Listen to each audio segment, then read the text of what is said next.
जय श्री राम भक्तजनों, आप सभी का स्वागत है श्री रामचरितमानस वार्षिक पाठ के 131वें दिन की कथा में। श्री रामचरितमानस वार्षिक पाठ में हम प्रतिदिन 3 दोहे और मंगलवार के दिन 6 दोहे पढ़ते हैं, जिससे हमारी संपूर्ण रामायण 1 वर्ष से पहले 11 महीने में पूर्ण हो जाती है। जिन भक्तजनों पर समय की कमी रहती है वे प्रतिदिन मात्र 10 से 15 मिनट देकर श्री रामचरितमानस का पाठ करके अपने मनुष्य जीवन को सफल बना सकते हैं। प्रभु श्री राम शिव शंकर भोलेनाथ की कृपा दृष्टि पा सकते हैं। श्री रामचरितमानस वार्षिक पाठ करने से पूर्व हम सभी देव देवताओं को प्रणाम व आह्वान करते हैं, गुरुजनों को प्रणाम आह्वान करते हैं कि वे भी हमारी श्री रामचरितमानस में सम्मिलित हों और हमें अपना आशीर्वाद प्रदान करें। जय शिव शंकर भोलेनाथ, जय पार्वती माता, जिन्होंने सर्वप्रथम श्री राम नाम की रचना की और इस संसार जगत को राम नाम प्रदान किया। तत्पश्चात सभी गुरुजनों देव देवताओं को प्रणाम व आह्वान कि वे भी हमारी श्री रामचरितमानस में सम्मिलित हों और हमें अपना आशीर्वाद प्रदान करें। जय सरस्वती माता, जय श्री गणेशाय नमः, जय बजरंगबली। तो शुरू करते हैं आज की कथा। सोठी सुकुमार कुमार दो जनक सुता सुकुमारी, रथ चढ़ाई देखे राई बनु फेरे गए दिन चारी। अत्यंत सुकुमार दोनों कुमारों को और कुमारी सुकुमारी जानकी को रथ में चढ़ाकर वन दिखलाकर 4 दिन के बाद लौट आना। जो नहीं फिर धीर दो भाई, सत्यसंध दृढ़ व्रत रघुराई। तो तुम्हें विनय करे कर जोरी, फेरी है प्रभु मिथिलेश किशोरी। यदि धैर्यवान दोनों भाई ने लौटें, क्योंकि श्रीनाथ जी प्रण के सच्चे और दृढ़ता से नियम का पालन करने वाले हैं, तो तुम हाथ जोड़कर विनती करके कि हे प्रभु जनक कुमारी सीता जी को तो लौटा दीजिए। जब सिय कानन देखी डेराई, कहे ओ मोरी सीख अवसर पाई। सासु ससुर अस कहे ओ संदेशो, पुत्री फिरिय बन बहुत कलेशु। जब सीता वन को देख कर डरे, तब मौका पाकर मेरी ऐसी उनसे कहना कि तुम्हारे सास और ससुर ने ऐसा संदेश कहा है कि हे पुत्री तुम लौट चलो, वन में बहुत क्लेश है। पितृगृह कब हूँ ससुरारी, रहे हो जहाँ रुचि होई तुम्हारी। एहि विधि करे उपाय कदम्बा, फिर तय होई प्राण अविलंबा। कभी पिता के घर कभी ससुराल, जहाँ तुम्हारी इच्छा हो वहीं रहना। इस प्रकार तुम बहुत से उपाय करना।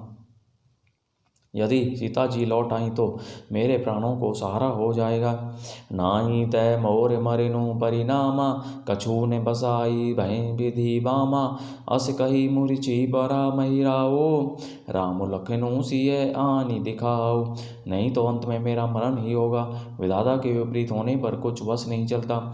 हाँ राम लक्ष्मण और सीता को लाकर दिखाओ। ऐसा कहकर राजा मूर्छित होकर पृथ्वी पर गिर पड़े। पाई रजाए सो नाई सिरु, रथु अति भेग बनाई। गयो जहाँ बाहिर नगर, सिय सहित दो भाई। मंगल भवन मंगलहारी, द्रवौ सुदशरथ जर बिहारी। सुमंत्र जी राजा की आज्ञा पाकर सिर नवाकर और बहुत जल्दी रथ जुड़वाकर वहाँ गए जहाँ नगर के बाहर सीता जी सहित दोनों भाई थे। तब सुमंत्र नृप वचन सुनाए, करी विनती रथ राम चढ़ाए। रथ चढ़ी रथ सिय सहित दो भाई, चले हृदय अवधई सिरुनाई।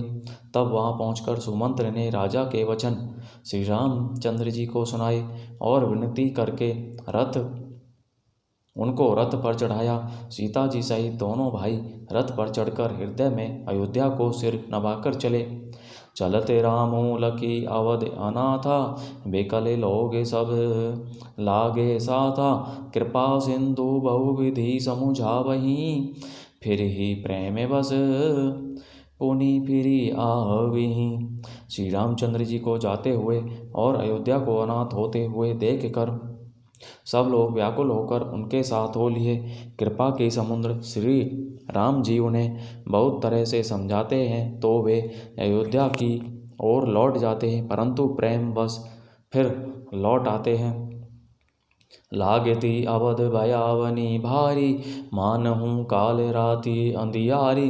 घोर जंतु समपुर नर नारी, डरपहि एक निहारी। अयोध्यापुरी बड़ी भयानक लग रही है, मानो अंधकारमयी काल रात्रि ही हो। नगर के नर नारी भयानक जंतुओं के समान एक दूसरे को देखकर डर रहे हैं। घर मसान परिजन जनु भूता, सुत हित मीत मन हूँ जम दूता। बागन बिटप बेली कुमि हिलाही, सरित सरोवर देखी न जाही। घर शमशान, कुटुंबी भूत प्रेत और पुत्र हितैषी और मित्र मानो यमराज के दूत हैं। बगीचों में वृक्ष और बेलें कुमला रही हैं। नदी और तालाब ऐसे भयानक लगते हैं कि उनकी ओर देखा भी नहीं जाता। हय गए कोटिन्य केली मृगपुर बसु चातक मोर। पिक रथांग सुख सारिका सारस हंस चकोर। मंगल भवन अमंगलहारी, द्रवौ दशरथ जर बिहारी। करोड़ों घोड़े हाथी, खेलने के लिए पाले हुए हिरन, नगर के गाय बैल बकरी आदि पशु पपीहे मोर कोयल चकवे तोते मैना सारस हंस और चकोर। राम वियोग बिकल सब ठाड़े, जहीं तहीं मन हूँ चित्र लिखी काढ़े।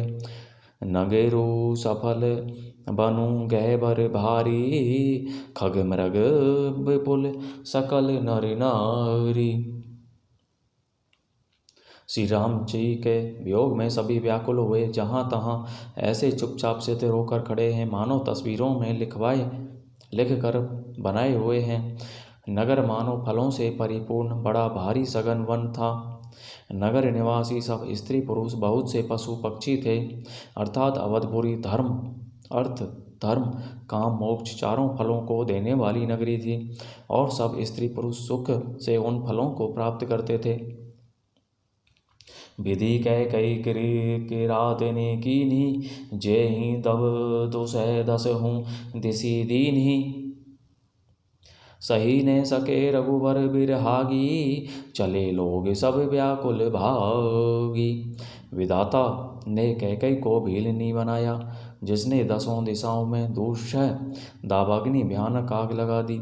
श्री रामचंद्र जी के विरह की इस अग्नि को लोग सह न सके, सब लोग व्याकुल होकर भाग चले।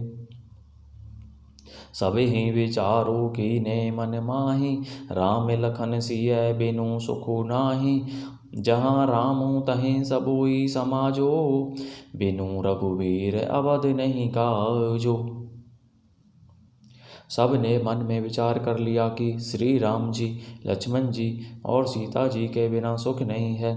जहाँ श्री राम जी रहेंगे वहीं सारा समाज रहेगा। श्री रामचंद्र जी बिना अयोध्या में हम लोगों का कुछ काम नहीं है। चले सात असमंत्रु दृढ़ाई, सुर दुर्लभ सुख सदन बिहाई। राम चरण पंकज प्रिय जिन्हई, विषय भोग बस करही की तिन्हई। ऐसा विचार दृढ़ करके देवताओं को भी दुर्लभ सुखों से पूर्ण घरों को छोड़कर सब श्री रामचंद्र जी के साथ चल पड़े। जिनको श्री राम जी के चरण कमल प्यारे हैं, उन्हें क्या कभी विषय भोग वश में कर सकते हैं।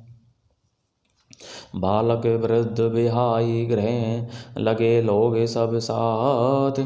तमसा तीर निवासु किए, प्रथम दिवस रघुनाथ।